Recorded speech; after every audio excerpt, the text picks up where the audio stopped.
I wanted to make a martini, so I am. I'm gonna make one. I'm gonna show you guys how I like my martini. Bombay Sapphire, solid. Dolan Dry, solid. This is some brine from a fermented Bloody Mary mix. Maybe you saw that video.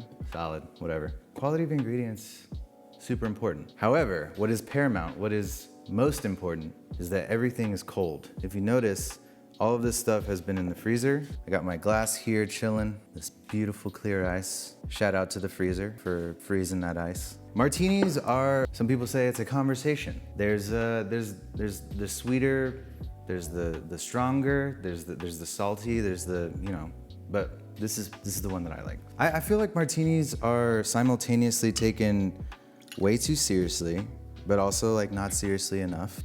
They're such an interesting cocktail because they can change vastly depending on the way you make it. With lots of vermouth on a nice chill day, maybe have a couple of them and you don't get like completely wasted. And there's also the folks who just want a glass of cold vodka and like, kind of sad, no judgment. I like equal part, 50-50 martinis are one of my absolute favorites with a nice lemon or a grapefruit, even better. Oh, delicious. I want it to be a cocktail, you know? I'm not looking for a shot here. I don't want like a chilled shot, I want a cocktail. It's the king of savory drinks. I don't think that people realize this. Oh, This is a 5% salt brine, which is pretty strong. And I also had some peppers and stuff, so it's quite spicy. I'm gonna go with like a little over half an ounce, kind of in between. One of the most important things is that it's super, super cold because the texture is important. I mean, I'm not against shaking martinis. Sometimes it's just the way to go.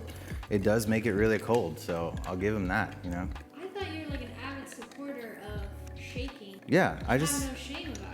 Let me say it this way. I like a shaken martini when it's a dirty vodka martini, but if we're talking about something with vermouth in it, then I probably wouldn't shake that, just because I think it kind of muddies up the vermouth vibe. There's enough going on in vermouth, especially dry vermouth, to really work in the savory context. So does the quality of the brine... You can definitely tell when it's like that Mario, like green ass olive, like brine, like you can totally tell. The pimento one? They even buy like fancy brine specifically for this. More power to you. I am pretty happy with this. It looks very chilled. We've got a little bit of dilution. You can tell the level's gone up a little bit. Let's drink this bad boy.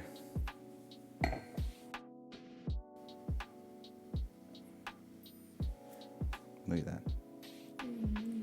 I mean, what a lovely, crystal clear, beautiful cocktail. So elegant. Garnish with, I had some pickled hot cauliflower.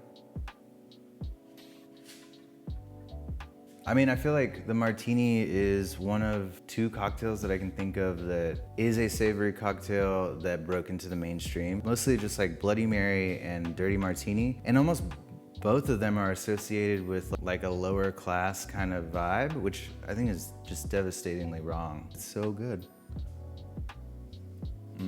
Silky, robust, creamy almost, like mouthfeel, because everything's so cold. Really nice salinity. Just a hint of those veggies in there. Very slight tingle on the tongue from, I guess, the jalapenos and the chilies that were in the brine. This is lovely. Yeah, it's great. It's like a snack, you know?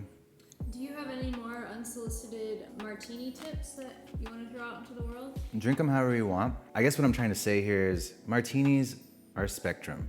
You can have a martini for almost any kind of occasion. Be happy, drink martinis.